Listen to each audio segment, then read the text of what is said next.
Giving you the real from A to Z surrounding the Dallas Cowboys. News, updates, rumors, transactions, takes, and more. So strap up, Cowboys Nation, and start your day off with A to Z Sports. Live with Will Steele. 3, 2, 1. Here we go.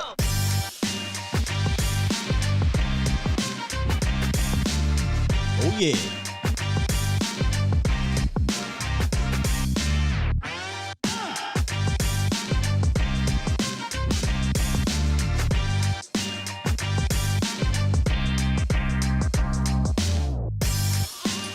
Good morning, good people.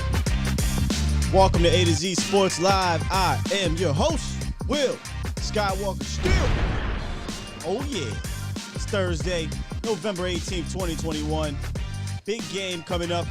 And today we turn our attention to the Chiefs defense and how the Cowboys match up. And I got my good brother Akoye Media in the green room joining me later. It's Akoye Thursdays. Y'all know, so we're going to break down the film from offense and defense and talk about this game. Feel real good. We got some good news in the roundup, right? We got some good news in the roundup we'll talk about as well. And then we'll jump right into the breakdown with my mans. You know what I mean? We'll jump into it. My guy Gary said roundtable was goated. Listen, if you missed the roundtable, you got to run that thing back, man. Koye, myself, Law, Foots, Botch. When we come together, it's like Voltron. It truly is, man. So make sure y'all check that thing out. Run it back. Y'all know it, run it back gang. Go ahead. It's on Botch's page. It's on Law's page. On Foot's page. Check it out. We talked about some of what we're going to dive into today, but usually with the Koye, we go into super details with the film. So make sure y'all stay tuned for that. We'll do the film breakdown. And I'm just saying this right now. All right? I'm just going to say this right now. I feel real good. I don't feel arrogant. I feel confident. I was arrogant against going to the Denver game. It's a different situation right now. I feel confident, y'all. Feel me? I feel confident. But some shout-outs real quick in the chat here. Alpha Mason, what's good brother? Tim over on Facebook. B. Bird in the building. David C. Fresh Fade, a.k.a. running back, he says. I see you. Fantasy Football GOAT. Patricia. What's up, Patricia? Mike over on Facebook as well. Mark Smith. Asmodeus. Mark DeJour. Felipe all the way from France. I'm good brother. Gary, Mike Harris, Rolando, Brian, Jennifer, Jacob, as always here. Who else we got in here? Peter says, Pennsylvania says hello. Shout out to PA. Me and Akoye both from PA. David Carter, Iceberg Q, he loving the beats. I like that beat too. We was jamming to that beat last night. Tyshawn 21, Oscar Martinez, CJ Richards. You know what CJ just said, Akoye? He in the green room muted right now, but I'll bring him in. You know what he just said, Akoye? What's that? You can't stop the rain. You can't stop the rain. We need Foots. Foots was on one last night, He was going off last He was on one. Stevie Mac, the mod guy in the building. Shout out to you, brother. Who else we got here? Linda. And the many, many more coming through. The You Can't Stop the Rain is kind of an inside joke. You had to be there type of thing at the round table. But it's cool. We'll bring it back, man. We'll bring it back. All right. Yeah. I'm with it. Hey, if you're ready for this roundup and you're ready to get into the content for the day, can I get a...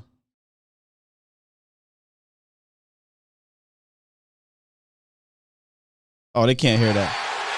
One more time. If you're ready for this content, can I get a... Give me a hell yeah. There we go. Give me a hell yeah. Let's go. It's time. It's time. It's time. It's time. It's time. It is time for. It's time for the morning roundup.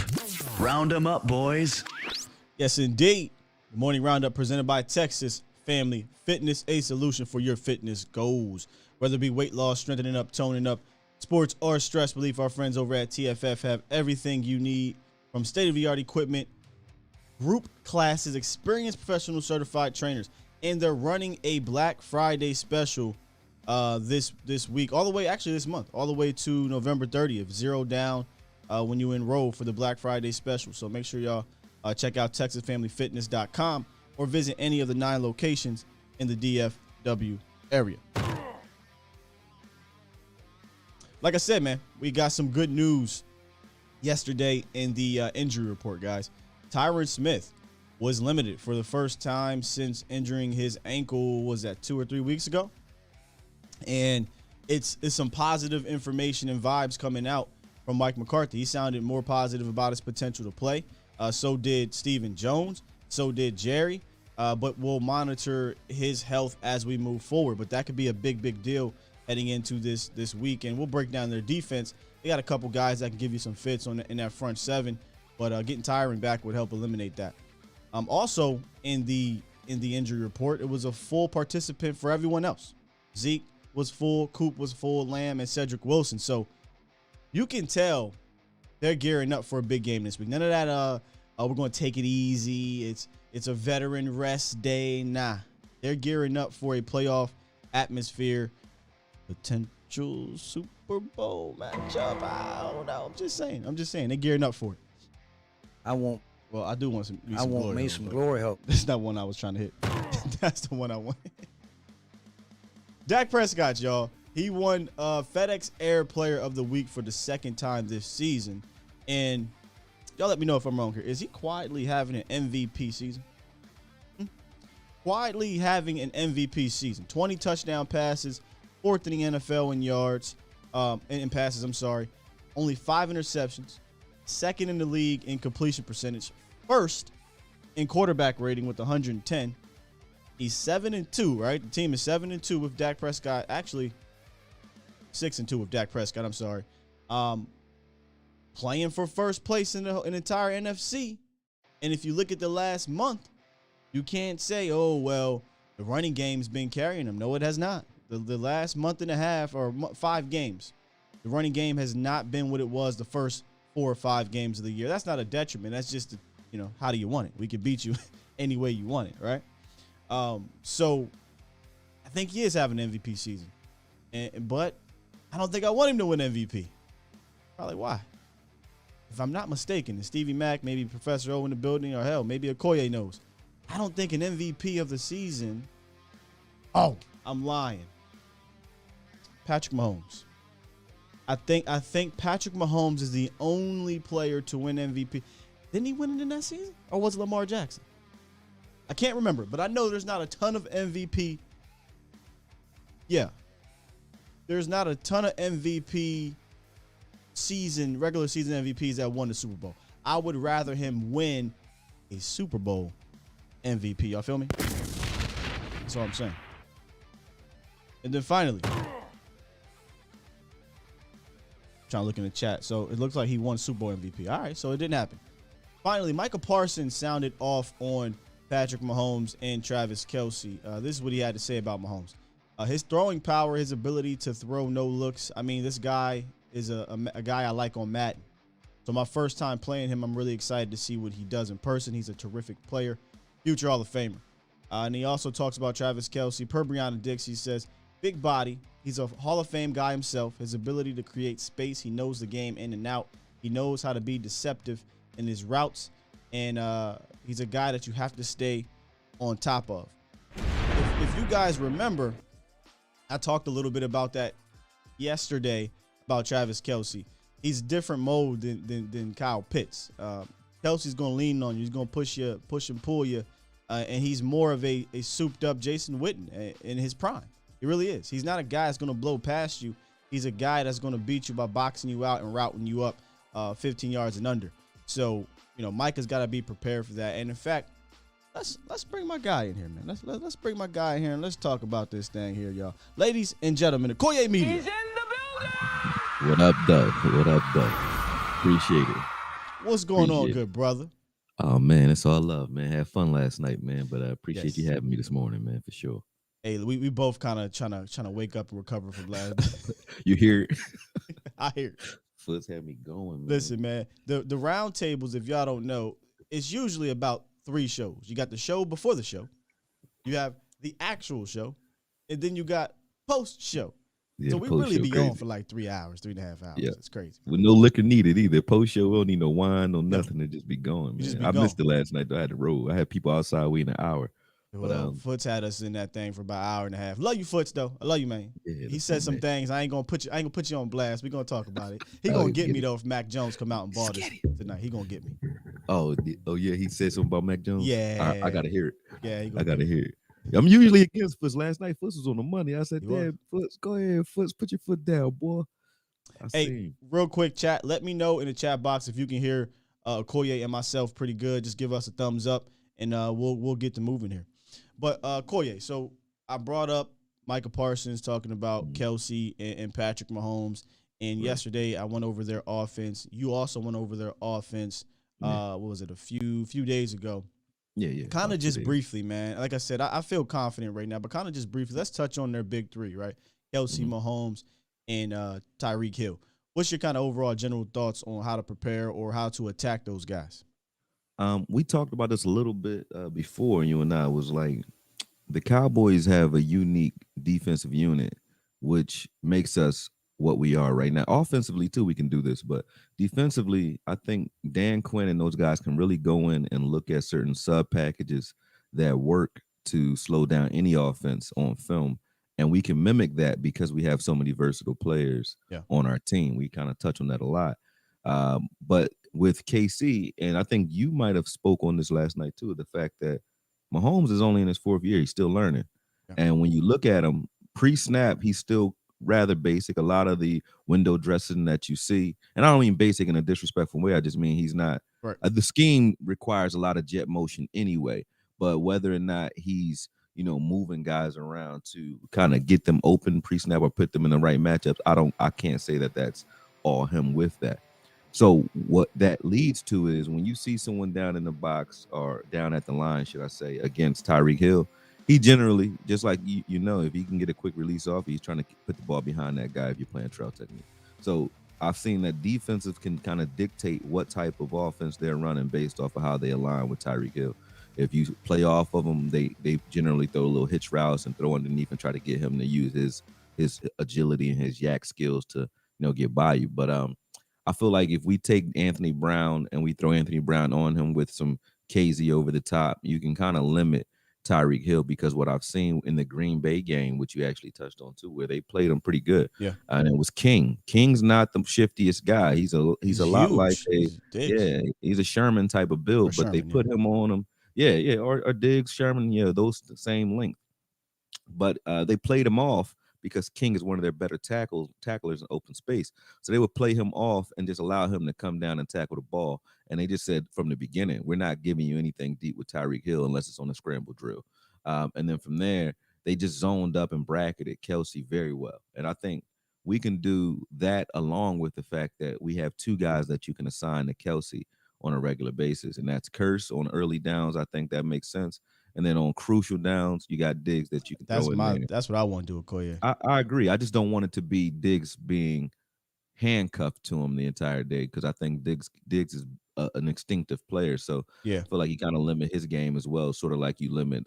We talked about Wilson's game being limited. If you just assign them to a guy, you can kind of erase them by not throwing the ball at them at all. Whereas when you loosen them up and let them play some zone, Diggs is gonna, just like that Carolina game, he's just gonna jump out in some zones and get you some picks that way too. So I think to have Diggs fully balanced, you don't assign him to a Kelsey full game, but you definitely do it in crucial situations. So it makes sense. I didn't go back and chart it. Maybe you might know, but how often did he line up over Kyle Pitts? Because I know they sent everybody at Kyle Man, Pitts. it was but so crazy. I mean, I thought it was like it was a pleasure to see because you don't usually get those types of opportunities. And I don't think we would have had Ridley been healthy and had Julio Jones Right. still been Yeah. there. You probably would have got a lot of curse on Kyle Pitts only. But because Kyle Pitts was their only guy, their main offensive weapon, we used everybody. I don't think it was a lot of digs on him. You know, Yeah. Diggs got on him, but we used everybody. You even saw Jordan Lewis showing that he can actually cover tall, lengthy, big guys. Jordan Lewis is 5'11", covering a guy that's 6'6", 245, and doing it well at that. So I thought that was a statement game for our entire secondary, in my opinion, Yeah, because it showed that all those guys can definitely do the thing. one of the matchups that I think you briefly spoke on putting AB over on Hill. Listen, at the beginning of the year, that sounds crazy, right? Yeah, But right now, I just think that AB is playing so. Here's the word I meant to use yesterday, Akoye. And let me look at y'all real quick because yesterday it came up who's playing the best and things like that. Whatever, right? They're both playing really well. But I think what's happening with AB is he's playing the most disciplined. I use consistent, but I should have used the word discipline. He's not having to take a ton of chances, and that's allowing him to be that safe guy opposite of Diggs, who's going to take a ton of chances. Right. If he can remain disciplined against Tyreek Hill with help over the top, I hate to say, I don't want to hate to say it, but I like it because he's our fastest corner, and they're going to run these. He's our best tackler too. He's our best tackler, and what do you have to do? I showed those highlights. You got to rally and tackle these McCole Hardmans and Tyreek Hills. Yep. And I know this is going to sound crazy, but he runs the 4.35. I know speed's not everything, but his technique has improved greatly this year, Akoye. So, if he has help over the top, and he has to have trusted help, because remember what happened in Tampa. Yeah, with KZ, AB. I mean, I'll take that any day, though. I understood what KZ was doing, so I'm sure. I just didn't like what he did in that New England game. I was like, yo, Well, they got in his head, and he let up. I think he should have just nailed the guy, and we wouldn't have had to win it in dramatic fashion or such dramatic fashion. He did, but I don't mind that matchup as much as I would have minded 6 weeks ago, Akoye. So, oh yeah, I'm with. That's for sure. That's just a test to AB and the fact that one, he's paying attention, and it shows the competitive nature of not only AB himself but the entire coaching staff by creating that competitive culture at almost every position. We have Cowboy fans and content creators going back and forth about our offensive tackles as if this is a conversation. You know what I'm saying? Yeah. Like there's competition literally throughout the entire organization other than at quarterback. You got guys saying, hey, TP is gonna have this type of game, and then there's Zeke and so on. So at every position, Gallup goes down, Cedric Wilson comes in and does his thing. So you can see that throughout, but I think that's just a testament to AB himself and really coming in here, rising to the occasion and showing up. Because it would have been very easy to kind of give him that short leash because you got Boss Man Fat and Jay Lou still playing well, and also Nashawn. I don't know if Nashawn or Nashawn, one of them, but right behind him as well. So I mean, he deserves everything he's getting and everything that he's gonna get, and he got my respect because Definitely got mine. for about 6 years, I didn't do film on AB because after the first one I did, I said, "Oh man, it's like a snuff piece." So I didn't want to continuously do film because I'm not here to beat up my own players. You know what I'm saying? I'm here to put out the good, bad, and the ugly, and then I leave it there. So I'm proud of him, man. Real rap. James Reynolds makes a great point right here. He says it's very tricky to guard Tyreek Hill because of his speed and his stop, start, and nuanced route running.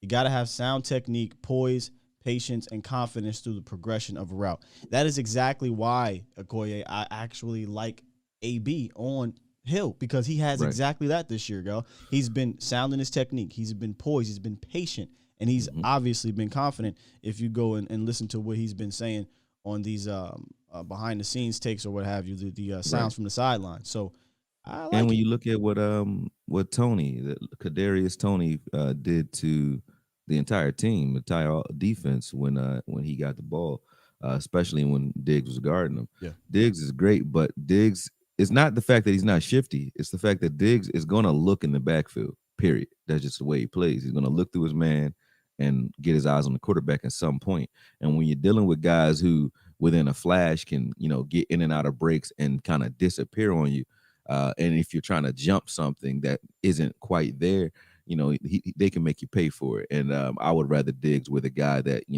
is bigger and more physical than anything else. So like I said, that Diggs versus Kelsey matchup looks better to me than Diggs versus Tyreek. Not that he won't be on Tyreek. I think he'll get some, but I don't think that should be his overall assignment.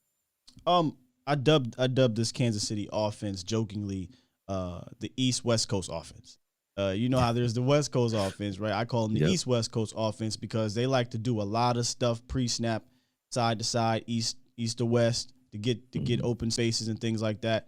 And I want to make sure I don't gloss over that because we understand that's one of the type of schemes that gives the Cowboys trouble.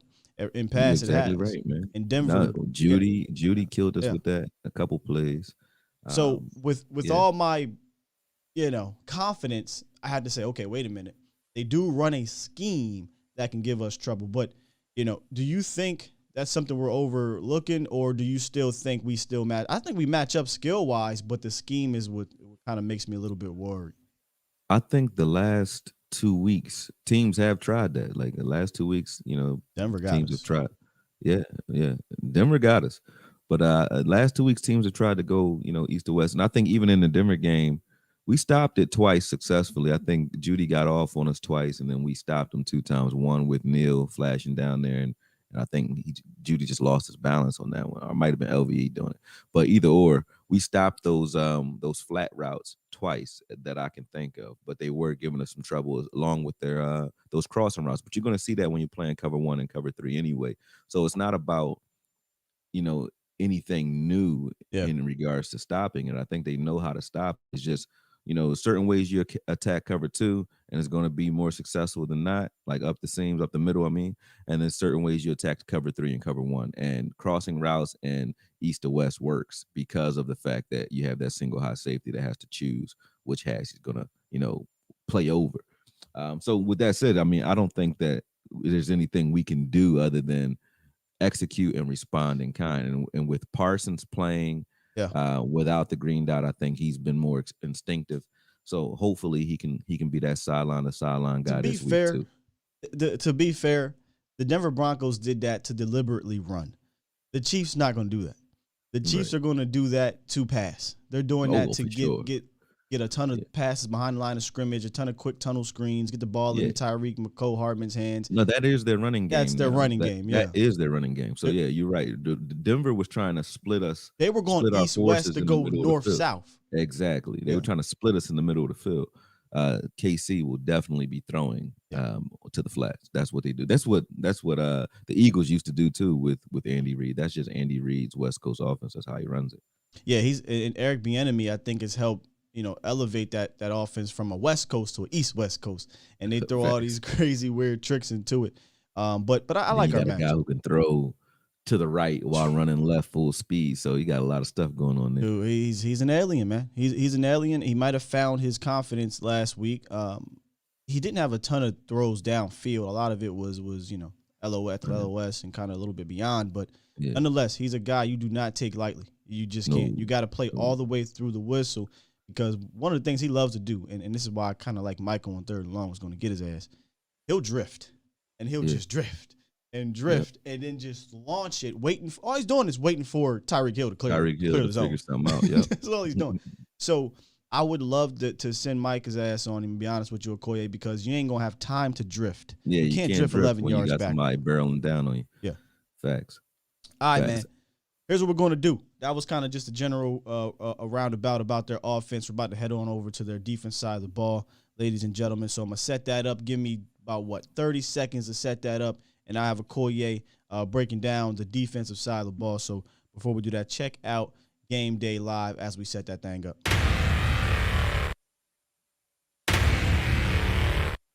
Where else you want to go?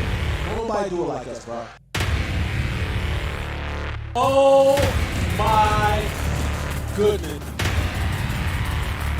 We beat the brakes off y'all. Walk that trick.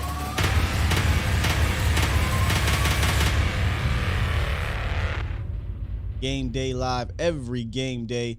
Me, Jesse, Holly, A to Z Sports, we get it popping at Texas Live, so make sure y'all come through. But all right, man, let's head on over into the film room, Akoye's film room. This is really Akoye's film room as he breaks down the Chiefs defense. What you got for us, Akoye? Yes, sir. Appreciate it, man. Like I said, this first slide is self-explanatory, man. They have a lot of guys, not only Frank Clark, but they also have Tyrann Mathieu, who you'll see in the next slide. They have guys who are paid, they were paid mercenaries to come over here and make this defense better. And I don't think it's necessarily them that's not performing as it is their scheme, because Tyrann Mathieu's still Tyrann Mathieu, and I feel like Frank Clark, I watched Frank Clark give one of the best in the business problems years ago, and that was Seattle. Tyron Smith. Yeah, in Seattle, he used to give Tyron Smith problems. And if you can one-on-one give Tyron Smith problems, you're pretty good at what you do. And when you watch him on film, he does a lot of the things that he reminds you of a Randy Gregory, a long guy, very physical for a guy that's not the biggest defensive end in the game. But for whatever reason, he's not getting sacks this year, and I think it's due to the fact that their entire go ahead. No, go ahead. I'm pausing there. Go ahead. Yeah, their entire defense is predicated on blitzing. Spagnuolo has been a good coach, for a number of years. Over 30 years he's been in the game, but his entire defense is predicated on bringing everybody aggressively to the line of scrimmage. And then their spacing, as you can see here, their spacing, to me, this is a pass play here, but I was just showing you their spacing it looks like wide 9, even though they run a 3-4. Our space last year. Yeah, their spacing is off, and the way they set the edge, you remember us last year always in the B gap instead of the C. And I showed this here where Hitchens tries to shoot that B gap there, and you watch how many. This is a very undisciplined defense, just put it that way. They blitz a lot, they play fast, hard, aggressive, but they're not very cerebral in their approach, because this was a very easy play to stop by Baltimore. And Hitchens shoots the B gap as he should have jumped outside where you see that large arrow there, because that would have turned it back inside. Even if he misses that tackle, it would have turned it back inside where he has help. But instead, he shot the B and he fell. And when he fell, that gave up that lane there. And they do this a lot. This isn't just a one-off thing. They're very undisciplined when it comes to their run fits. So I don't see them being able to stop us on the ground. And even when they try, they're going to overcommit to do it, which opens them up behind those linebackers. They bite on almost every play action I've seen on film in the 4 games that I've watched. And when I say bite, I don't mean take a stutter step or two. I mean, they come barreling down at the line of scrimmage, because they know without 8 men fully committed to the run, they don't stop the run. And you see this slide here. I know Dak is definitely one of those guys that doesn't shy away from any defender when it comes to throwing. I think this dime look that they come out in will hurt them, though, when they take Tyrann and put them in the slot, because when we spread them out, we can still run from that position. So taking Tyrann and taking them and spreading them out, we kill them. But you don't really need to spread the Chiefs out, because they do it for you. Their alignments, look at the middle field there. Their alignments are just the strangest alignments I've seen on film this year. And I put these 2 interceptions out there just to show, like, this was the first game of the season. It was against Jackson. So no disrespect to Jackson, but we know he's not gonna slice and dice you with the ball in the air. You know what I mean? So that just shows that Tyrann is still not the playmaker in this scheme that he once was. And I showed this, this slide Frank just Clark. To show you, like, Frank Clark in space. It's still a piece from Frank, brother. But he's not as relentless as he used to be. Maybe that paycheck might make him feel a little good, man. He might be feeling that check that he got, because that's really that was the name of his game. He was a lot like Randy has been for us this year, just a nuisance, man, to offensive lines, man, a nuisance and mean, like very mean. I like Frank Clark. I like the way he plays. He definitely can stunt pretty well. He moves great, but again, one man ain't gonna stop the show, and both him and Chris Jones can be a problem. I think they'll make their play here or there. They might get a sack or 2, who knows? But as far as like holding the Cowboys offense to less than 20 points, I would think that would be very difficult with the way they play, because Dak is very good against the blitz, and that's all they do is blitz. They bring everybody forward. So I don't think that there's much you can say in regards to their individual playmakers. They have them. they are good. You can't take anything away from their individual playmakers, even though they don't have the stats to say to show. But we're going to look at in a second. You're going to look at their scheme itself, and I want to show like exactly how Spagnolia runs it, and it'll show you what I mean. Like they're not in position. Playmakers, but no scheme. There you go. They're not in position to make plays. You can see the athleticism there. I mean, that's cut and dry. He can stunt with the best of them, has educated feet, so on. But it's just not working for those guys due to the fact that I think their scheme is very predictable at this point. And nothing against Spags. They just probably need, to shake things up next year. But that's up to them to do. But this week, I think it'll be more the same for us, man, because their spacing allows you to run whenever you choose to. You can choose what side you want to run to based. I mean, I didn't mention Reed either. Reed is pretty good. He's one of those guys from Seattle as well. Reed, yeah. Yeah, Reed is pretty good. So they're stout in the middle of the field. It's just, again, it's not the player, it's not the personnel, it's the spacing. It's the alignment, yeah. Yeah, it's the spacing. The way they align is just, it's like a buffet for Dak, Zeke, and TP, man. They pre-snap, you kind of know what you can do to them. It seems like Spags is trying to get Chris Jones a lot of one-on-ones with that spacing, because he reminds me of a sober David Irving. 6'6", 300 pounds, can move up and down the line. If you get him in space, one-on-one, he could be a factor. Yep, I was saying the same thing. That length is like a Calais Campbell, David Irving, Urban, those types of guys that are just long. He is one of those guys. You see that entire drive, he destroyed it. So not saying, like I said, these guys they're gonna have their moments where they give you some head scratchers, but I don't think they can stop us. I think they can just hinder us a little bit, but it shouldn't be too much of a problem, because as you can see with their scheme, they bring 8 to 9 to stop the run, and they still very rarely are able to do that successfully. So with that said, look at the line of scrimmage here. There's nothing in the middle of the field. There's nothing but space and opportunity behind them due to their overcommitment to the run. And then when they're committed, they're not even flying at the quarterback at that. They just come down or literally to stop the run. And then they try to get back to their assignments, and it's too late. Dak will eat this up. So this should be a good game for we already know it's going to be a good game for Dak, but I'm talking about guys like Schultz. Schultz, who works the middle of the field, will kill that. Gallup is also one of those guys that doesn't mind going into the trenches. So you'll have nothing but space and opportunity in the middle of the field with the way they play. It's just, look at that. Like, there is no stutter step. They're not paying attention to what's behind them. They're full go from the snap. Here's a great stat about that middle of the field. Their linebackers they're averaging 32nd in yards per target versus tight ends this season, because of what you said. That middle of the field is vacated. It's wide open all day. There's nobody there. It's not like they can't cover. It's just nobody there to cover. It doesn't matter what you do. Just look at that, though. When you look at the film, you can see it's like there's 2-man routes outside on the outside all day. Gallup will eat this alive. I know that was an incompletion, but he'll eat this alive. I showed this play here because you do see some subterfuge. They do try to hide things. Right now, Tyron's playing trail technique here, so we'll get some of this type of stuff. But even with that, it'll take these types of throws and he can do it. Yeah, Dak has shown that he can make these types of throws, and he's been doing it all year. So they do try to trick you. They try to make what I think Spagnuolo is doing with this scheme is trying to force quick decisions out of the quarterback and running back. But we have a one-cut system when it comes to the run game. They didn't set the edge here. That's why I showed that they jump inside all day. Like I was saying earlier, they jump that B gap to try to play hero ball to stop the run.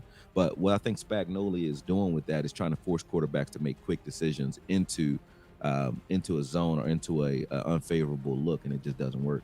But on the ground, you can see they on the edges. We had this problem last year, and if you want to go back and cry about it, go watch the Browns game and watch us on the edge in the Browns game. That's exactly what KC looked like in this Tennessee game, where it's just like on those edges, they really you saw tight ends pushing their defensive ends 5 yards inside all day. And if you think Tennessee's tight ends are good blockers, they are, but so is Schultz, so is your kid McKeon, and so is Sprinkle. Those guys, McKeon, get him in there. And then we throw guys like McGovern and Collins and those guys in the backfield at that. So it's gonna be hard pressed to stop the run. I think we come out in 11 personnel. We load it up. It look like make it look like we're bringing out run fronts, and then we run bootlegs. If there's a team that you can run bootlegs and play action on all day, this is one of them. You don't need to spread them out. To spread them out, you're kind of giving them a breather because that's where they're a smaller, shiftier defense that's predicated to play in coverage sets. Shout out to Travaris Ward as well, who came from us, undrafted free agent. He's had a good career over there. Been playing well over there, but that's all they're made to do. They're good at dealing with what they deal with in practice, which is high flying, running gun style offenses. They can deal with that.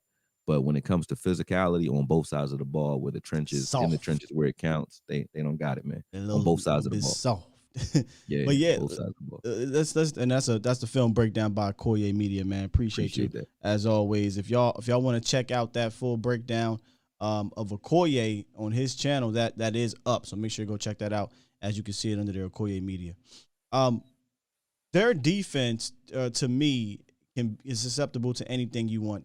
You're the Cowboys. Do you want to run the ball? You can run the ball. You want to pass the ball? You can pass the ball. But it all depends on the numbers, right? That's what the Cowboys love to do. They love to come out and be adaptable. If there's going to be, you said 9 men in the box. Yeah. I mean, they've had plays where it's 9 guys in the box, literally. You're still didn't stop nothing. I'm like, whoa. You're asking and then for they'll trouble. have 8-man fronts, but because they're 3-4 and they don't run a big nickel like we do, they'll shift their linebackers to one side or the other. So even though it's an 8-man front, you can kind of see from the rip that, if somebody can kind of seal the back end, you can block all those guys, lock all those guys out of the play, which Tennessee did to them all day. They would just shift their fullback or their tight end to one side to get you to shift your strength, right, to strong side, and then run weak side and still kill you all day. And I think we've been pretty good at that anyway. So I mean, this should be a good game for us on the ground, although we do have a limited Zeke. Zeke's, I think his knee is still probably 2 weeks away from being fully. Yeah, I just feel like the way they used him in Atlanta, might still be something there. They used him sort of like a cleanup guy, and they had TP between the 20s, which I liked. Yeah. I think TP is your guy where if you want big plays between the 20s to get chunk yardage, use TP, and then when you get within the 30, let Zeke do his thing, man. I don't have a problem with that. Really, it's like the Ingram and Kamara, and that's been all year, and sometimes we do got to take what the coaches say to heart. McCarthy talked about earlier in the year, hey, man, we are going to make sure we monitor how often we use Zeke this year. There ain't going to be no 400 carries. We got two backs that are capable. So why will we not use those two backs, right? Doesn't make sense to wear Zeke out for what? To prove what point? Exactly. Do you want the accolades like, league MVP, or do you want Super Bowl wins? You want to get to the Super Bowl. Longevity, if you want longevity, you definitely spare these guys and start using Clements more too. Clement is a good player. We just don't put him in there. Well, because we're not the Eagles where we had to. They had a whole weird backfield. I mean, they won the Super Bowl. So Sky's subtle with his shit, with his trash talk, but he was like, "Yeah, that's because we're not the Eagles." I mean, but listen, they're 27th in the league in yards per attempt on the ground. So even if they want to bring in 4 or they want to bring in 8, 9 men in the box, we'll welcome it, because I don't think they don't have the guys in the whole entirety of their front seven. Yes, they have a Jones, right? They have a Nick Bolton who's been a tackling machine this year, but he's been solid rookie. Right. Hitchens is, it's a wrap for Hitchens in regards to being a super productive guy for that team. Yeah. Not a bum by any means. No. Hitchens is what we thought he was. What he is. He's a solid guy, solid C+, B- guy on a good day. You know what I mean? But that's it. That's it. And the other thing that's a problem for them, and again, this is with respect, because I got my butt whipped with the Denver Broncos when I talked about all this stuff. But the difference with the Broncos is, let's hang, man. Go ahead. The difference with the Broncos is, bro, they actually can get to the queue, right? Like the scheme, and we talked about it here when I wrote it. Playmakers, not scheme. The Broncos had scheme plus playmakers, even with some of their playmakers out. And if you have that, you can be the Dallas Cowboys of 2021, where you got players, but really the scheme is helping a lot of these other kind of journeyman type guys. And not just that. Let's not take away from the fact that we dropped maybe 6 or 7 passes in that Broncos game. Sure, we dropped a lot of passes, and they played with a different level of intensity too. Yes, so they didn't do anything that was like, oh man, they're stopping us because of this or that. We were shaky on our offensive line, and even with that, Dak was still hitting guys that were dropping passes. And So they were and physical. Dak was too. missing a couple of shots too. So yeah, they were that's what I mean. Very Their physical. intensity, they just came out a lot more fiery than we were. And I think we understood that going into the Atlanta game. We understood, hey, our intensity wasn't there, and they course corrected and showed me like, hey, we just weren't woke that day. It wasn't these guys have the blueprint, because if that was the case, I'm pretty sure Atlanta was watching that film and Ain't no how damn well did that work out for them. You know what I mean? And what There's no blueprint on this team. You might have a blueprint if you try that game with us offensively or defensively, you're going to lose they because tried it. Dak said you they might tried beat it. our scheme for the day. Or maybe the plays that Kellen came out with today, you matched up well against those, but we can play in so many different styles that you have to throw the film away week by week, really. Because if you watch the Tennessee game, and like I said yesterday, if you watch the Tennessee game and watch how they came out big all day in 12 personnel, 13 personnel sometimes, and 11, right? And ran the ball down their throats, we can do that. We have the personnel to do it if we feel like it. We could throw Sprinkle, McKeon, and Schultz out there and run the same look, or we can do those wishbone looks that we just had a couple weeks ago. I mean, And we haven't seen that since. See what I'm saying? If you watch that Titans game, they ran for like 100 yards. You know, Right. They really didn't go off, but because the Titans are not a versatile team where they can be a top tier passing team and top tier rushing team, they really couldn't take advantage of that. You know what I'm saying? That's the only thing they can do is play that way. They hit them a couple we times. can play with some that way big and then we can plays. switch it up on you. You know what I mean? So it's just it's not a lot of things you can do film wise to say this is how you stop offensively or defensive. This is how you stop the Cowboys. And trust me, I would say it because I'm watching us over and over again, and it's like we do things differently. Literally every week we have a different look. Kellen calls it Except for being Atlanta and adaptable. Vikings game, we look the same in those two games. That's it. He calls it being adaptable, and I talked about it yesterday. I talked about it the day before. What makes this team so dangerous is you cannot get a read. You just can't. It's impossible because, okay, Michael Gallup goes out. Cool. We'll run a lot more 12 personnel, and we'll eat you with it. Gallup's back now. So what does that do? Puts Lamb in the slot. All that out. What did we talk about last week? Putting Lamb in that slot. Where did we get big plays at? Lamb in the slot. In the slot. It's You know what I mean? over, man. So, but what I was getting at with that whole situation was that the Chiefs ranked 30th in the league in sack percentage. And that's only 2 slots ahead of the team we played last week, Atlanta. So that means they're just not getting to the quarterback. Their best pass rusher you talked about is Frank Clark. And if you go back and look at Frank Clark in the past, the dude is not the same player this year. And I say that with respect, right? Like because he can flip it whenever, right? The athleticism's there, but the attitude isn't. He's starting to be a little bit more relentless of late. He has 13 pressures over the last 3 games, but there were some clips I think you showed on there where he's just walking, the play's still going on. He just doesn't seem to have that hunger right now, Akoye. Mm-hmm. So, if he's not going to play through the whistle like he used to, who the hell was getting after the quarterback? You know what I'm saying? Like Chris Jones is that guy. He's nice and everything. Chris Jones is not. He's not a pass rusher though. A game wrecker in the pass rushing department this year as he had been in previous years. So if they're going to allow Dak to sit back there, salutes to you, Tre'Davious Ward. You're having a good career over there in KC. But this year, he's been okay. Yeah. Who's the other guy? L'Jarius Sneed. Mr. Sneed. If you're going to be 1-on-1 with Gallup and them boys, good luck to you. The playmakers that they have in the secondary is Thornhill and Tyrann Mathieu. Tyrann's the guy who's going to be everywhere. The honey badger, bro. He's kind of – I said this a couple times about Harrison Smith. I said it about – who's the cat? And you love this safety in almost said San Diego, the Chargers. You mean Derwin? Derwin James. Another guy. Those man. guys are kind of everywhere, right? Yeah, love those guys. That's Tyrann Mathieu. Yeah. Dude is everywhere. He kind of has that, hey, do what you want type of tag, that star mentality, just and he can get you. You saw they got Lamar Jackson. Dak can be a little bit, let me try something early and he can get you. So if Dak can just stay within the game playing right, don't try to be hero ball early, which he doesn't. I don't see how this defense can just now we are on the road, the Loud Stadium. Things can happen.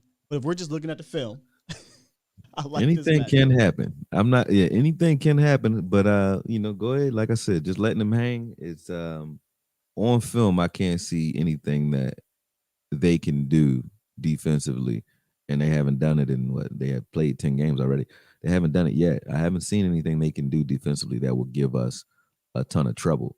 Maybe for a play, but for a game, no.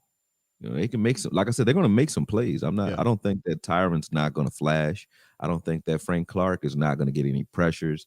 I don't think that Chris Jones gets washed and shut down. He's going to give Connor Williams some trouble. But these are things that we've seen from teams that actually have a scheme to go with it. And we still were able to, outmaneuver that and still score. So, like, when you look at their defense, is their defense the Vikings defense? No. You know what I mean? They're not. So when you look at even they're not the Broncos. They're not the Vikings. They're none of that. So when you look at their defense, they have the playmakers, but they don't have the scheme to make that. I don't even know if they have enough of the playmakers either. We talk about Tyrann, we talk about Jones and Clark. I mean, I like Hill. I like Thornhill. I mean, but he he's still got to work his way up to be considered amongst those guys. Even beyond that, though, when you look at Cordell Patterson, week before that. Oh, you're talking about the offense side of the ball. No, both sides. Okay. We've been catching bodies is what I mean. We've been playing so physical that even if you do have your playmakers, do your playmakers make it from whistle to whistle? Because we've been so physical that we've been hurting guys like every week, and not promoting it. I'm just saying you got to ice up before and after you play. Yeah, for sure, because we've been knocking them down, man. Yeah, so we talked about it yesterday. Send some goons at these boys, man. The Kelsey, sure. Kelsey a little bit, Kelsey, Hall of Famer, one of the greatest tight ends of all time. I would never disrespect Kelsey. He gonna meet a meat missile named Wilson. That's who I'm sending that. I'm sending that goon because he's dropped 6 or 7 balls this year, man. And this ain't Kelsey, right? I think he finesse. Yeah, he a finesse player. I don't know. I ain't gonna call him finesse. What I mean is the way he get off the line. He a physical dude when it comes to hand fight. What I mean is hit him. What I mean is the style of the offense is a finesse offense, and he's a byproduct of that. So he plays detached more often than he does in line. Kelsey don't really want to bang with Oso Digizuwa on a block. Like Kelsey don't, you know what I'm saying? Kelsey don't want to deal with Micah Parsons, pass rushing. He don't want nothing to do with that. Kelsey want to get up on J-Ron Curse and hit him with that in out, Jason Witten move, and then box you out. So he's physical in that sense. But when you hit him, when you let them know I'm there, right? If Curse and if Wilson can let them know this ain't gonna be sweet today, you know what I mean? He start hearing footsteps and things like that. He has some drops. He has some drops. They gonna come after him early. Because that's the focal point. If you put a hat on Mahomes and or Kelsey or both, bodes well for you winning that game easily. Mahomes has been a turnover machine when you get in his face, man. And that's not because he's so undisciplined as it is. He knows he has to be the guy because there's nobody else on the offense that's going to make these plays. They don't have a running game, so he's pressing, and he's going to press even more in this game. We talked about it last night due to the fact that it's him and Dak head to head. So putting a body on him and or Kelsey bodes well for you, especially if you do it early. So I think we'll be targeting those guys early and just letting them know we here. We got to do it. You got to.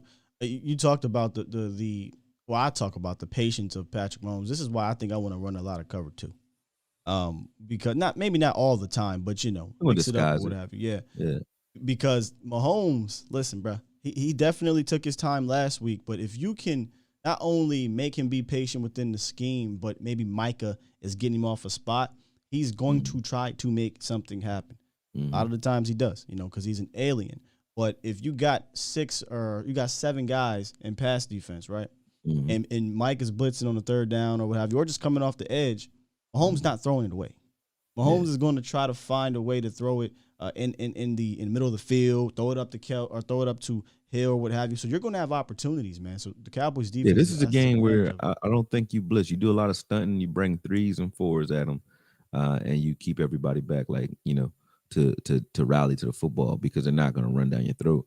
You might bring those fronts and disguise it like what Green Bay did very well they were dictating pre-snap. They know how Mahomes is. If someone's doing their homework, but they knew how he was reading pre-snap. So they would show you single high, and then they were rolling that safety up into the middle of the field on the opposite side, so that they can get over top of Tyreek Hill, which was letting King kind of trail underneath. He was playing trail tech a lot, so they thought they were getting like they were taking the lid off, but they had somebody over the top almost every time. I think Amos got himself an interception doing that same thing, but that's all they were doing. They start off here, and then they were rolling their safety up at the end of the once the play started. And I think we'll do a lot of that. So we probably will still look like we're in cover 3 or cover 1, and then we'll roll Curse up if he's not in man, or Wilson if he's not in man. Quinn's been doing that very on those well. particular plays, yeah. The guys in the defense, he's been doing that very well. And that's because everything looks pre-snap. Everything looks the same. Like everything looks the same. With our alignments looks the same almost every play. But when you watch it post-snap, man, like we're doing all kinds of stuff out there, man, and it's making it an interesting thing to watch. Like both during the game and the film sessions have been fun. They've been fun. You talked about not blitzing him. When he is not blitzed, he's thrown 9 interceptions this year. So, you know what I'm saying? The numbers are there. You make Patrick Mahomes have to matriculate down the field because his nature is big play. So eventually he may get frustrated and try to make a big play, and you can put yourself in a situation for a turnover. Coach Marv P. Super chat. Appreciate you for the super chat here, $5 donation. He says Thanks, Marv. have to. Yeah, Coach shout out Marv. to Jackie too. Go ahead. And Miss Jackie always come. Miss Jackie, listen, great woman. I met her a few times, man. Appreciate you. A word. Yeah, she down here. She gave me a whole bunch of Cowboy stuff I need to still give away. That's love, man. He says we have to be committed to the run game, control the tempo of the game offensively, Kellen. Be very physical, very, very physical. That's my word of the day too, Coach. On defense and rally to the ball. Coach, we are in one. We are in sync here. I think physicality and tackling / rallying to the ball is going to be extremely important, Akoye, because that East-West coast, you're going to get probably about 15 to 17 plays where they're going to get it right at the line of scrimmage, behind the line of scrimmage, or right above the line of scrimmage, just to get it into their McCole Hardman's and Tristan Hill, Tyreek Hill's hands. Facts. They got some cover 2 beaters too. I got here, Sean. But go ahead. I mean, they got some. I mean, Tyreek Hill is a beast. So Kelsey is a cover 2 beater as well, like right up the middle of the field. So you definitely have to pay attention to those guys. But they're not. Like I said, I don't think those two are going to beat us alone. You know what I mean? It's just not going to happen without the ground game. They're going to put up some stats because I think that we're going to be up early, so they're going to be throwing the ball quite a bit. But I can't see a team that's not balanced beating the Cowboys, because if you can't keep us honest defensively, it's going to be a long day, especially when you got guys like Parsons, who I haven't seen Parsons blocked when he doesn't want to be blocked. You know what I mean? Like if he's coming, he can use his hands, his feet, or just sheer tenacity to get around you. And that's a rare trait. Like against the run, like who have you seen block him? I haven't seen anybody knock him back. Haven't seen anybody block against the run. Unless he's sealing the edge, there's nobody really holding him up. And that's him trying to stay out there. That's not, he's trying to stay in front of you. But if he's trying to get by you, it's nothing you can do about it, man. I've said that because I haven't seen it. I've seen people run. Yeah, it's crazy. His twitchiness, I said he's twitched up on steroids, bro. And somebody was like, "Be careful, we don't want to get tested." But I'm like, hey, I'm just saying. He said he ran hills in college. That's why it is. He said he ran as a buck. He said he would get in trouble and drift off. Well, no, as a buck for the I think he played for the Broncos. They called them the Broncos. They used to be the Harrisburg Packers. Now it's the Harrisburg. It's a whole bunch of different little league teams. Yeah. Me and Mike are from the same hood. Word. Yeah. Well, he's from uptown. I'm from the hill, but y'all only 2 hours out, man. So y'all technically Philadelphians, man. No. We're not gonna do that. I love my Philadelphian brothers, but no, we're not even close. Right outside. My man lived in Lebanon for a little while, but Lancaster right around the corner from us. People always think they'd be like, "Oh, Harry." Man, you'd have fun, man. I'm mad I didn't go to Lancaster. That was party central, man. I wanted to go to a HBCU, and we talking personal stuff here, but I ended up going to a different college. But nonetheless, man, Micah Parsons, he's borderline unblockable coming forward. That's just how I look at it. You can't block him, man. And when you look at their offensive line, a lot of people I think are misinterpreting, in my opinion, the Kansas City Chiefs offensive line. What do you mean? Listen, early in the year, this is a new offensive line. Brown is new, Thuney's new, Humphrey's new. I can't remember if Smith was there. These are new guys that have not played in this scheme before, and they struggle. They really, really struggle to gel. They started to gel a little bit better, and if you look at them, not just on film or not just statistically, but also on film, they're a little bit better. A lot of the sacks, in my opinion, besides the ones right up the middle, have been Patrick Mahomes. I truly believe that quarterback sacks. That's true. The quarterback sacks should be a part of a statistic. I mean, we got all these analytics and stuff. Why not include that? You know, Patrick Mahomes takes some of the dumbest sacks. I think any sack that doesn't take place within the first 3 seconds is probably the quarterback's fault. If you block your guy for 3 seconds, 3 to 4 seconds, you've done your job as the offensive lineman. Anything after that is the quarterback extending that play. You know what I mean? So if it's not like, hey, you got beat right off the rip, like you'll see guys just get beat as soon as the ball snap. That's that lineman sack. But like you said, when you got a guy like Dak or Mahomes who extend plays, right, sometimes it's on those guys. Or you see guys like Hurts who will just run out of bounds without throwing the ball away with a guy near him, and that guy just gets a sack because he's the closest man to him. You know, that happens. So Russell Wilson used to do that a lot too. But yeah, so you're right. Like that should be a stat against they should be able to split that. Like any sack over 3 seconds should be on the quarterback, especially if he's outside the pocket. And unless the tackle gets obliterated and then he's running, you know, yeah, you put it on the tackle. But the yeah. film is there to be able to do it. But statistically speaking, they're ranked in the top 10 in both pass blocking win rate and run blocking win rate. And I think a lot of that in the run blocking department has to do with scheme. Because the East-West Coast thing, it pauses you for a quick second, allows a guy to get up, and I'm having it's the speed rushes off the edge. Bad memories right now of the Broncos game, but they're good impact blockers. Like they can get there. They got some pop when they're like zone blockers, so they can play. They're very nimble, can play well in space. I wish we had D-Law and Gregory in this game. Oh yeah, because we're gonna out physical them anyway though. But yeah, they play well in space and they got some pop. That's probably why their win percentage is good there, because the way they run, they don't do a lot. It's not a lot of one cut. It's like they're just sprinting straight from the rip at the edge or right at the line of scrimmage. So, you know, that's the only way they're getting to the second level. But the linemen themselves don't get to the second level unless they're double teaming or something like that and peeling off. They really don't get to the second level. They block like we were blocking. And that Vikings game 2 years ago where we had Fredericks when he still had the Guillain-Barré syndrome. He wasn't quite himself. And I said, we look like we're pass blocking out there. They run block like they're pass blocking, meaning they're the ones being pushed back. Yeah, they're getting hit in the mouth on run plays where they should be doing the hitting. And that's what I see on film. So it's wearing those guys out. The reason why I brought up the offensive line, because I did want to be fair to them, because Foots shut them down last night. Like, man, offensive line sucks. Well, be careful. They got some good play. Creed Humphrey's playing really well. Joe Thuney is a really good offensive guard. Orlando Brown is starting to find himself. But there is what I call a mouse in the house. And as you were talking, I wanted to go look at the injury report here. Lucas Nang and Mike Remmers are their right tackles on the team. I don't know if Remmers is on IR or what have you, but he's not back yet. But Lucas Nang did not practice yesterday. You're probably like, well, Sky, why are you bringing up Lucas Nang? Well, because Andrew Wiley was his replacement. Andrew Wiley is awful. Did you watch the Raiders game? I watched the Raiders Crosby in Green Bay. Yeah. Max Crosby, I think it was Darius Smith for the Packers too. They abuse this young man. He cannot pass block whatsoever. And fortunately for them, he plays on the right side, so Patrick Mahomes can see it coming. Patrick Mahomes can avoid it. He does this thing I says he dances in the pocket, not in a bad way. He knows how to manipulate the pass rush. Romo used to do that too. Yeah. Romo was a beast at that, boy. Yeah, he'll step down and then stop and then back up and step forward and stop again.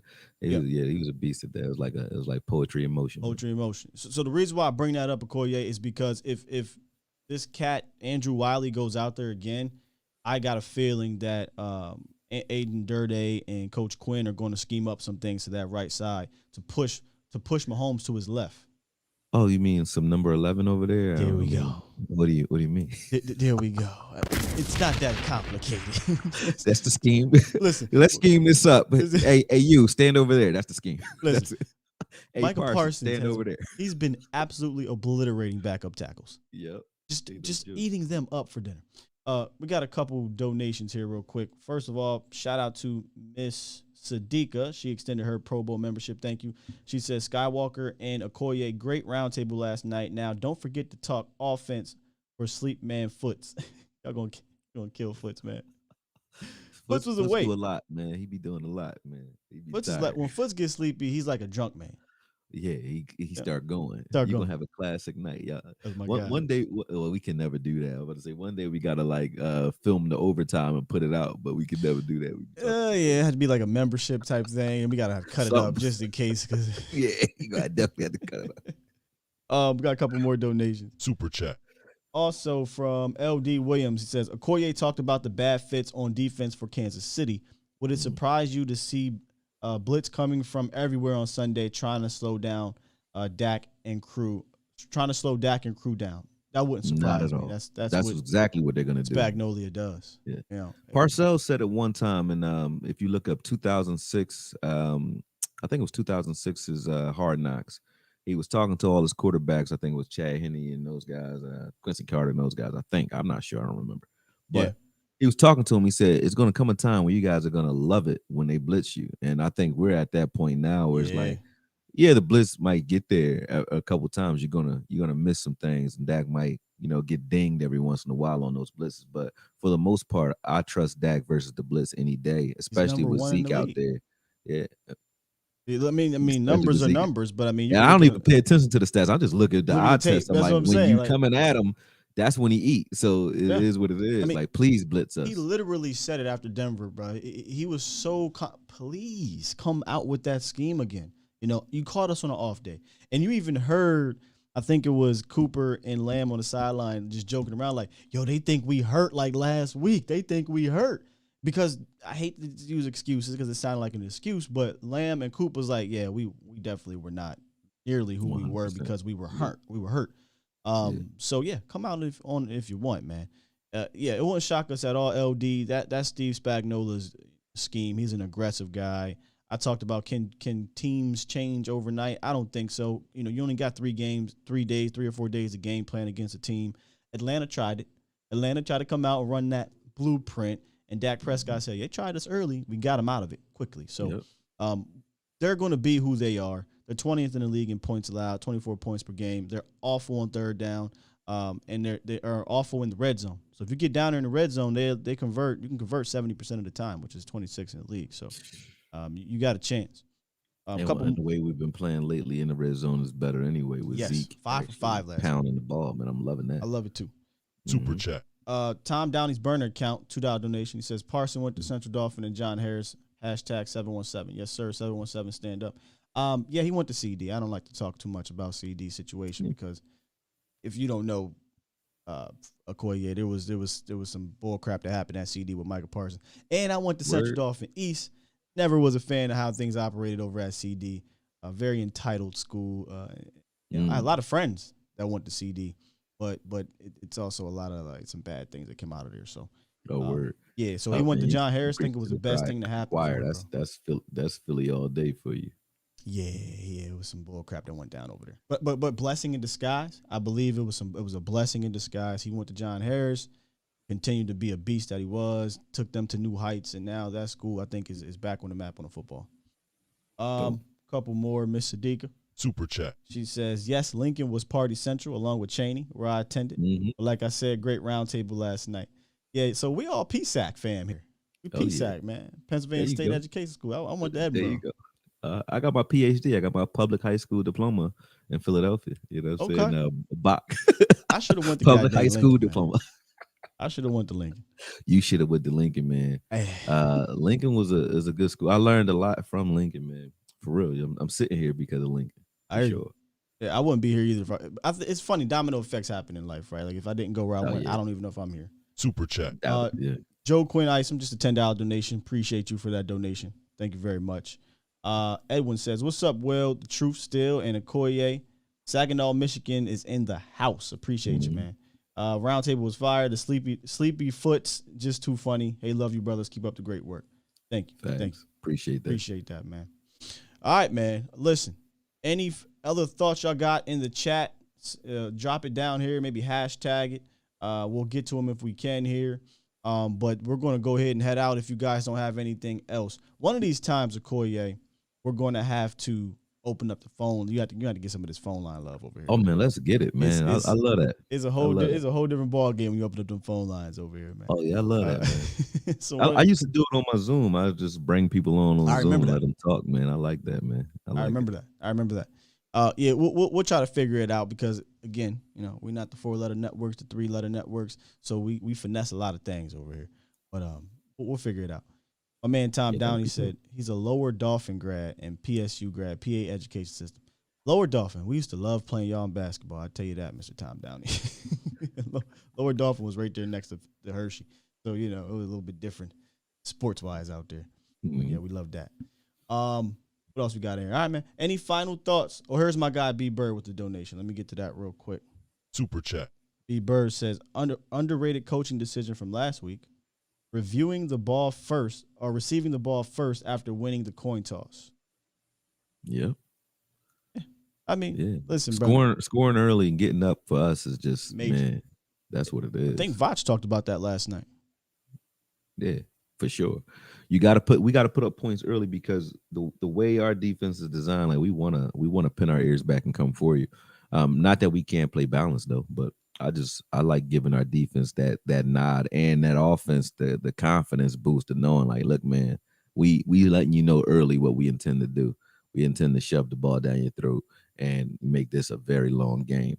I don't mind playing safe either, though. I like getting the ball in the second half, but I think it speaks to saying like, hey, just in case. That's like a, just in case type of option. Yeah. Whereas when you burn the boats by saying, hey, give us the ball, you burning the boats and you committing. So I respected that move too. You're right about that. That was a gutsy decision by the coaches, but that wasn't the only one. One thing I want to say about Bones Fossil, y'all got to get off him. Well, y'all was off him anyway, but we were on him in that Chargers game when he went for that punt block, and we were like, what were you doing? There was a lot of conversation about that, but we got 3 blocks since then, man. Yes, we have. And I gotta say, like, whatever he's doing, keep doing it. That intensity. And when you talked about like just gutsy coaching decisions, he's been gutsy all year, man. And I respect him. He's given us another element to the game. That was the third element we've been missing for a while, which is like special teams has been elite. Yeah, he's given us that. But he did need to reel his ass in. That's a fact. I don't think he did though. I don't think he ever reeled himself in. Look at him. Sure, this dude's still flying off the ball. He do it at least once a game. Try to block something at least once a game. Every game. That's fine, but you got to know when to do it. And this is why he reeled himself in. Jerry Jones' ass came after him. Jerry Jones came on that radio. Oh yeah, Jerry Jones came on the radio and said, "Yeah, well, I'm more on the conservative side of things when it comes to the aggressiveness of the special team." So, I'm a bit. I ain't never hear you do your Jerry Jones impersonation. I swear to God, that's what he did. That's how he talk, though. That's how he talk. That's what he did. And what happened after that? Pauses and all. Boy, you ain't see Bones he ain't did nothing stupid since. I looked over to my man Nick at the game. We up. Who we up? We were up 27-6, 28-3. They're backed up. I said, man, it's a perfect opportunity to come block the punt. Because who cares if you hit them? They get 15 yards, whatever. It's the end of the half. They're not doing shit. Go block it. Blocked it, picked it up, scored a touchdown. I loved it. He's been where Bones has been great at really is not just the block punts. How many punt return touchdowns or big returns have you seen, Akoye? No. How many kickoff return touchdowns or whatever have you seen, Akoye? Teams don't get 5 feet with the way we flying. Goodwin, man, give Goodwin his credit too. He's flying down there. Goodwin is our version of Slater over in. I was about to say that he's a real special team ace, and it's crazy that you don't even ask like, well, when will Goodwin ever get in and play some corner? Not never, because that's not what he's here for. Listen, I had him on the show last year, bro. He straight told us. He said, I'm not no cornerback for real. He came out and said, I'm not a defender. I'm here to be great as a special teamer, and that's the pride I take, and that's why he's going to have a long career. Oh, as a special 100. team. He can play 100%. anywhere, man. He can play anywhere. Yeah, 100%. But you were talking about I give him credit. There's no doubt about it. I give Bones Fox some credit. Let's also give the players too, man. That was a great move that Armstrong put on that defender or offender. But the thing is like when you see guys on film, first off, it's been different guys blocking each time. But when you see guys on film pull off a certain scheme successfully, I'm pretty sure they prepare for it. Yeah. But so that means he's augmenting and changing and adapting each time, because different guys doing it and he's doing it in different ways. So it's like that's why I was giving him that credit. He's not a one-trick pony when it comes to applying pressure on those blocks and on special teams. I like what he's doing, man. Shout out to Brian Anger. Low key top punter in the league. Yeah. A Shy says, any opinions on Tristan Hill's performance last game? Haven't watched enough of them to give an honest assessment on them, but I'm looking at the film from last week now. I was preparing that Chiefs film first, so putting that together. But I'll do some justice for Tristan if the film dictates. You'll Yeah, like for sure. But I haven't watched enough. You'll When like you it. said I Akoye. like it. Yeah, you'll for like sure. it. Got to be honest though. I was like, I ain't watched him enough yet, so I can't speak on it.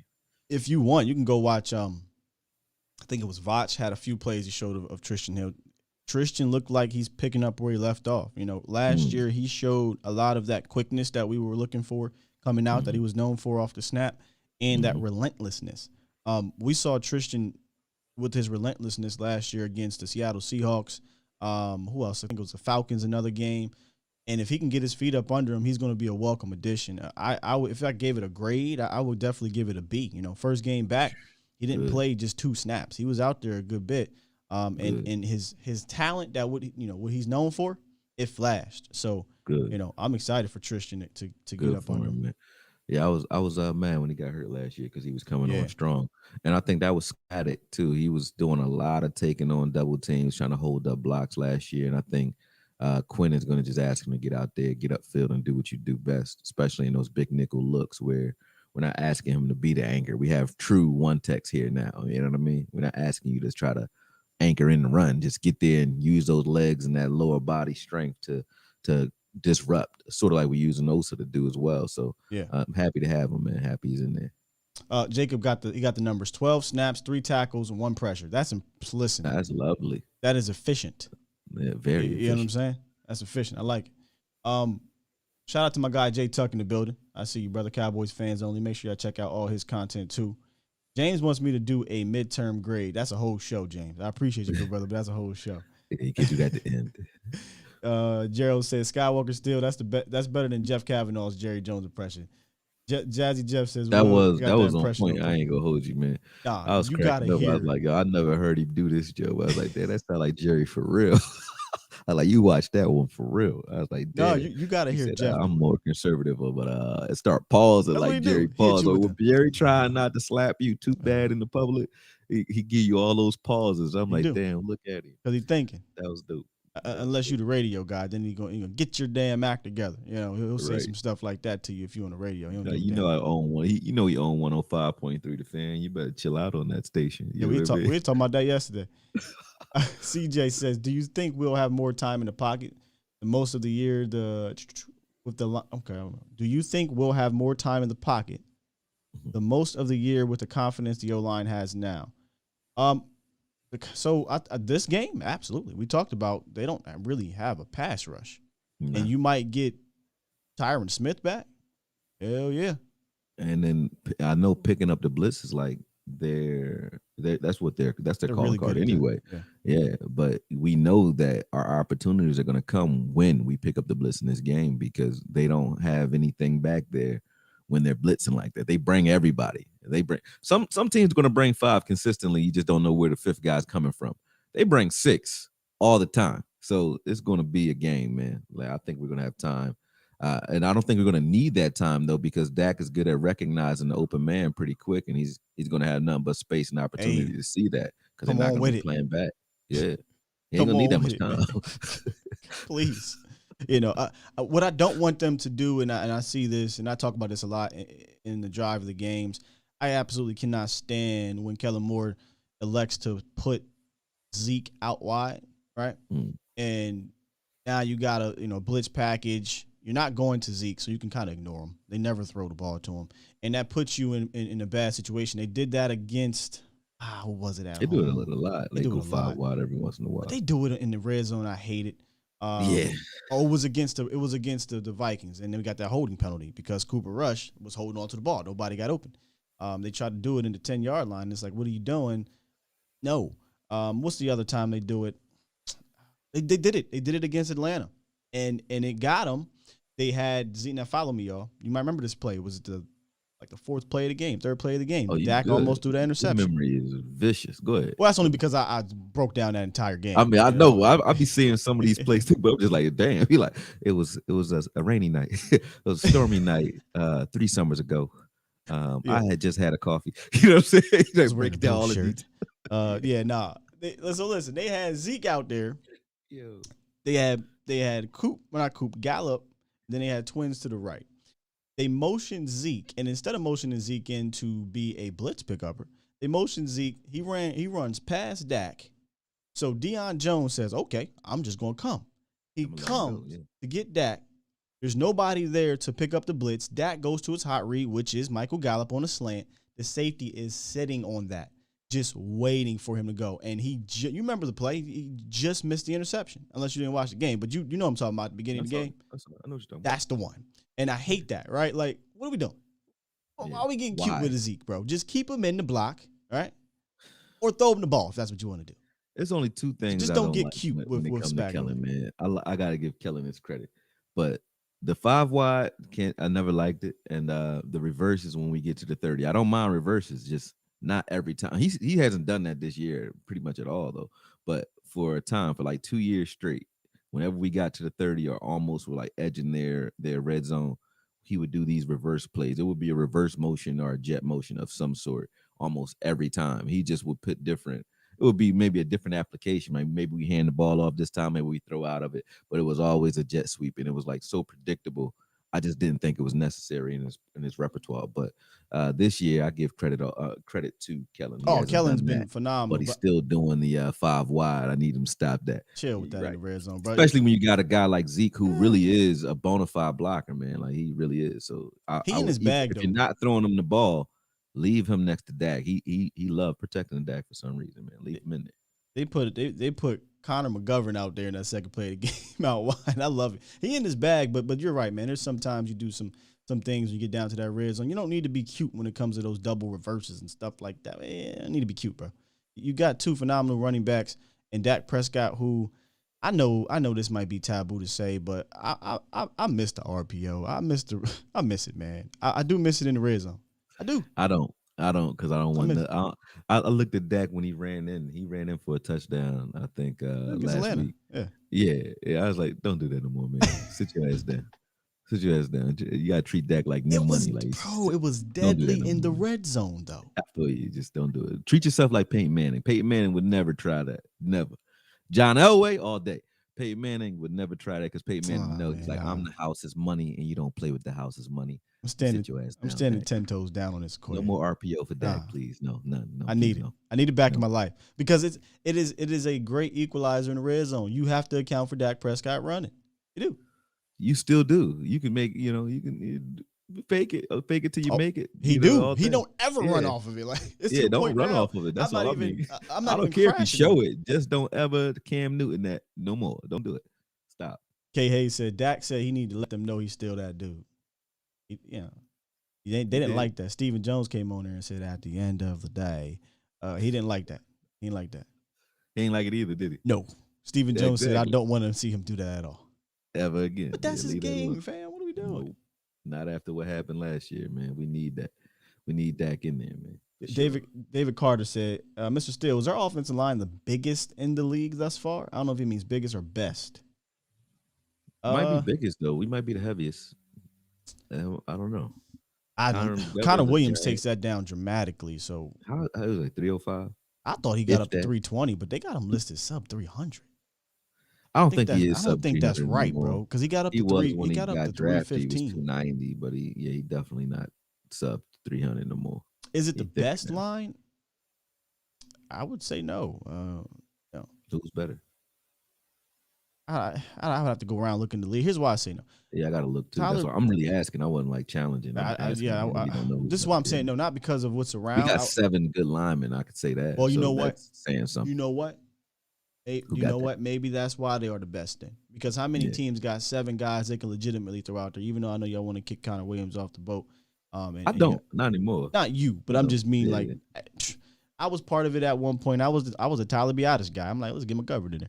But nonetheless, all these guys have performed admirably, in my opinion, to present one of the deepest lines in the league. So if by depth wise, sure, then I guess they are the best, right? Right. I know I can find a better guard. Versatility too. They can play in space. They can maul you. They can pass protect. They can do it all. So we're not a one-sided or one-trick pony type of offensive line either. So you got to give them their credit there. Like you have offensive lines that are predicated on running. They can't pass block though. You got guys that can pass block, like you're saying KC can, but they can't run block at all. We can do it all. We're not, and you got teams that are like zone blockers, like Atlanta used to be. They're just a zone blocking team. They're not very big. They just get out in space and try to chop you. The Broncos back in the day used to run those zone blocking schemes as well. We can do that too. You see what I'm saying? We can play in space, but they're big and they're maulers. And so I think we probably are the most versatile offensive line. I think it's safe to say. I like that in the league. Period. We're the most versatile team overall. Period. In the league, offensive and defensive. Here it is. CJ said Dak has not scrambled a lot this year. Will he do it this week? Listen, Dak hasn't been sacked a lot this year. But like Dak Prescott, and again, that's why it's a quarterback stat to me. Don't get it twisted, because I think that's what these big letter networks are doing. Oh, he's only been sacked 11 times. Man, this offensive line is phenomenal. Sure, it's a good offensive line. I'm not knocking that at all. It's cerebral too. Yeah. Yes, but how many times has Dak Prescott faced pressure and he still got away from it, or he completed a pass, or he didn't get sacked? A lot, because he is a cerebral quarterback now. Mm-hmm. So again, we go back to that quarterback stat. Sacks being a quarterback stat. He's number 3 in the league in sack percentage, and that's because he has it up here, in my opinion. Facts. And he got a good clock, good quick release too. So yeah, Dak doing his thing, man. He doing his thing. It's on. Oscar said Connor Williams out. The only reason why he hasn't allowed a lot of sacks is because he's holding most of the time. Y'all deep, man. Listen, y'all going. He can't win though. He can't. Connor Williams gonna have to knock somebody's face mask off for people to like leave him alone. When it changed for me, I got off of him when I found out he was playing with a torn ACL in that Buffalo game. I said, anybody that do that can go to war with me any day. He might not be the best left guard in the league, but he's a guy that I wouldn't mind going into a back alley with. I will say that about Connor, man. And the way he was playing Aaron Donald in training camp and so on, I'm like, yo, he getting there. It is fair to come at the penalties because he's as a target now. So they're going to be targeting him clearly, and he's had 13 penalties called this year. But be real with yourself, man. Half of those penalties, if not more, are BS. Just flat out. 100. It's just BS. That's 100. So a lot of people, and I kept hearing this on the Atlanta. Oh, well, he kept getting bullied and pushed back. That's why they got the holding penalties on Atlanta. Not so fast, my friend. The 2 holding penalties that he was called for against Atlanta was in the run, and they were bullcrap. So it had nothing to do with him getting bullied, and he does get bullied from time to time. There's no doubt about it. And then the other penalty that he had, he literally fell, and they called chop block. Yeah. So it is obviously clear 52 is a target. Anything that looks out of the ordinary, anything that the technique-wise that doesn't look right, throw the flag. Now, has he had blatant calls? Yes, absolutely. Oh, yeah. You know what I'm saying? But you know what? I don't even mind the blatant calls because, like Deion used to say, man, if you know you got beat, tackle the man. Like, get that pass interference. Facts. Don't give up the touchdown. And if it comes down to you getting beat and tackling a guy to the ground versus allowing him to hit Dak Prescott, you tackle that man. I don't care what you do. Look what happened against the Patriots, bro. He was engaged with a blocker.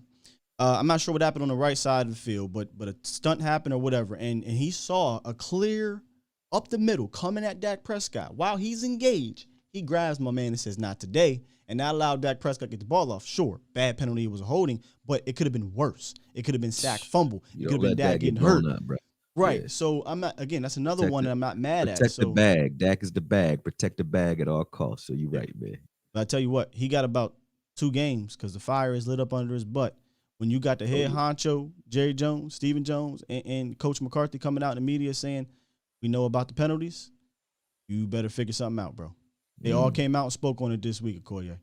Oh. Yeah, they all came out and spoke on it, so. And you see, they trying to figure out a rotation for both Steele and Collins, so you don't give them an excuse to try something out, man. McCarthy or said McGovern. He said, Connor knows we have a competitive offensive line room. So, he on notice. He said that?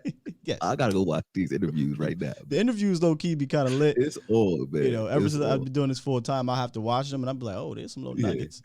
He said, I missed them this week, man. I might even have it up here, Koya. Give me a second just so you can hear it. 1 minute, y'all. Bear with me. Koya's still here. Y'all just can't see him. Oh, yeah, I'm here. Let me see if I still got it. You hear that? Connor you clearly can't understands the way he performed. And Okay. we have a very competitive offensive line room. So, we'll see what the future brings. Akoye can't hear that, but y'all can hear that. But yeah, he said Connor's aware of how he played in regards to that, and he knows we have a competitive offensive line room. Well, yeah, you play sports. If you heard your coach say that to you, you already know, man. Better figure it out. Hey, you got a short leash. You better get it right. Better figure it out. And when you got guys who can play power better than you can, don't give this coaching staff an excuse to try things out, because as you can see with Collins, as you can see with D-Law, as you can see with all these guys, man, with Tristan Hill, once these young guys get in there, or once these other guys get in there and start performing, this coaching staff, and I have to give them credit for it, they're proving that this is truly a meritocracy, man. They're not like, hey, this guy gets his job back just because he's healthy again. It's like, no, this guy is, these guys are stepping up and playing hard. Like, how do you bring Tristan back and say, hey, Osa, we thank you for your service. Sit down now. You can't, because they're really putting it on film. You have to just mix these guys in. But with the offensive line, it's different because there's no rotation there. So you better watch out, because when you lose your job up there, you lost it. It's not, hey, we're going to try to, you just losing some snaps. No, you lost your job. It's a wrap. Look it's what like happened losing the quarterback to job. Wilson. Yeah, Wilson got hurt. J-Rock came in there, stepped up. Hey, and I think McCarthy learned his lesson last year. And the only reason why, and I'm a firm believer of this, that it wasn't like this last year is because Mike Nolan had a lot of say. And I'm talking defensively, right? Yeah. Mike Nolan when you say that DA is playing over Gregory, you got too much to say. Alden Smith over Gregory. You got Darian Thompson continuing to get tick over these other guys. So, he said, hey, Nolan, do your thing. You my guy. And Nolan was old school approach. These are my guys, yada, yada, yada, until he was forced. Quinn is not that guy. Quinn is like, all right, next man up. We're going to make it work. Oh, you balling? Cool. We're going to keep you in. Yep. All right, I think that's it we got for the show. Oscar always want me to go for like 5 hours, but I ain't going to do that, man. I ain't gonna do it. Akoye, let them know where they can find all your breakdowns. Last night, man, I need a pick me up. Man. I said the same thing. I said, my lady, listen, after the show today, I got some more work to do, but I'm chilling. Facts. Where can they find you, Akoye? Oh man, Akoye Media on YouTube, man, and IG. Also, I'm about to start playing with this Twitter thing, man. They Twitter. I say Twitter thing like it's new or something, but Twitter got that Clubhouse forum going now. I got to figure out how to do that. I was loving that. I was like, I didn't know you could talk on Twitter. That's a different ball game. Let's get it. Yeah, but yeah, man, you can definitely get with me there. Appreciate Scott and all those guys having me on, man. I'm loving it. I love the talk football, man. So y'all definitely doing me a service. It's not the other way around for sure. Hey man, listen, no, you're doing me a service. I appreciate you coming on here. Your accumulated knowledge over years of experience. That's right. That's dope. Now I'm trying to apply it though. So now I'm like, applied knowledge. Don't just accumulate, because what you're doing with it. I like that. Apply it. Now it's time to apply it. So you apply it. A Akoye. No, just A. I just changed the A. I just changed the A. I'm about to start introducing you now. I got A Akoye up in here now. A Ron. A Ron. But nah, man, listen, we love it. The fans have definitely spoken here on the channel. They love when you come through and we get to break down these teams the way we do. And we're going to keep this thing rocking, man. Hopefully next week we're coming back on here with Akoye Thursdays. The victory. Oh, man, we on it. I'm saying, talking about a victory recap. Let's go. You know what I mean? Let's go. So yeah, man. So y'all keep rocking. Appreciate everybody that was in the chat. Appreciate y'all that dropped the donations. Tomorrow, Fan Friday, Feel Good Friday. I'll probably drop the mailbag for you guys. So make sure y'all come back here at 8 a.m. Central ish. We heavy on the ish. Love y'all, man. Right. Peace.